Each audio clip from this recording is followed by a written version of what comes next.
Ilusat jaanuarikuud ja nüüd on paras aeg alustada uute kannaseemnete ettevalmistamisega. Proovin sel korral natuke teistmoodi. Septembris-oktoobris katsetused olid väga positiivsed. Ilmselt aitas kaasa ka soe ja päikeseline sügis ja väga soe tuba. Aga nüüd on temperatuurid langenud ja proovime kindlasti natuke teistmoodi. Ehk siis number 1, lihvida. Mina lihvin nüüd siis sellise puuriga. Seemet hoian kinni väikeste tangidega, et nad eest ära ei liiguks ja lihvin maha väikse nurgakese. Number 2. Seemned lähevad vette likku, sellise topsi sisse.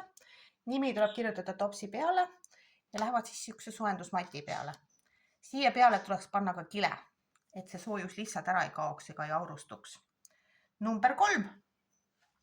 Istutan perliidi sisse, mida ma teen ka sooja veega enda kokku viiskeks ja panen sellistesse väikestesse minikrippkotikeste sisse.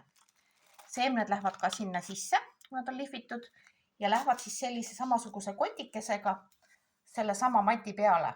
Tekitan siukse pisikese kasvuhoone neile ühe karbi sisse, et panen nad kõik selle sisse ja seal nad peaksid siis idanema. Nüüd peaks tõesti hakkama jälgima siis seda idanemist peaaegu iga päev, sest kui on näha, et tal on juba juurekesed siit läbi või mingi lehekene, siis on viimane aeg ta sealt välja võtta ja istutada korralikku topsi. Topsid on jälle siis samad ja siia siis istutan ja esialgu võib samamoodi panna ta siis selle sooja mati peale.